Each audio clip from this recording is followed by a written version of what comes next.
Defense experts, UFO enthusiasts, all scratching their head in the wake of an appearance of a mysterious aircraft over the West Coast last month. The Air Force, the FAA, individual pilots all agree that an unknown aircraft of some kind was traveling north above Oregon. What was the plane? Why was it there? And why can't we know for certain? Because nobody does at this point. Tyler Rogoway is editor of The War Zone. It's a defense news site, and he joins us tonight. Tyler, this is a pretty well-traveled air lane from what I can tell. Why in 2017 don't we know what this was? You know, and that's the crazy thing about this is one of those rare deals where with all the corroboration, including the FAA and NORAD and pilots, we still have no idea what this aircraft was. Now, it could very well be, Tucker, that the FAA and the DOD are looking into this and they're going to potentially figure out what this was, or they might already know.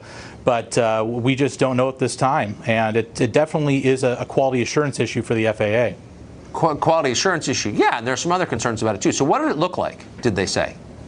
Well, all we know, it was a white aircraft. It had the same type of performance as a jet. It was flying at between 35,000 and 40,000 feet, where probably you fly all the time when you travel. Commercial airliner, yeah. And yeah, and so it looked like, but nobody could make out the type. So that does leave it a little bit questionable, as if it was an airliner or potentially a military aircraft.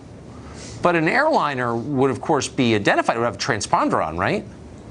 Right. This did not have any communications, no transponder, so no identification or altitude for Seattle Center to see, and it was not really trackable on radar. They did not have a consistent primary return.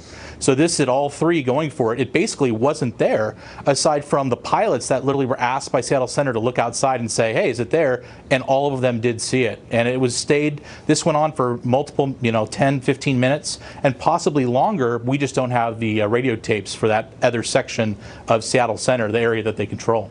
Well, that's just absolutely bizarre and kind of threatening. I mean, you'd think that our air traffic control would have a handle on what's in a commercial airlane, no? Yeah, I mean, they were really trying to figure out what was going on. They launched F-15s after this, Tucker, and those jets at that base have the most powerful air-to-air radar in the world, and other upgrades, and they couldn't find it. Even NORAD told me, they said they went up and they looked around, and it wasn't there. So what are the options? I mean, if the F-15s couldn't find it, then what could it be? Right, and that's really what a lot of people are asking, of course. And some people say maybe it was a smuggler, somebody that bought a Lear for very cheap that was not flyable and just flew it for some reason, maybe up to Canada. That's very improbable. Another one is maybe a military aircraft that's straight off the range, like an unmanned system.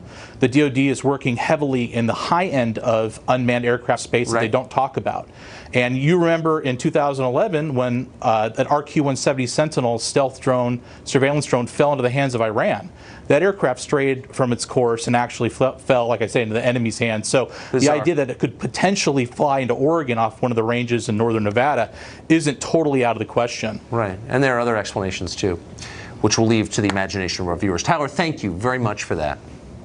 It was great being here. Thanks, Tucker. Thank you.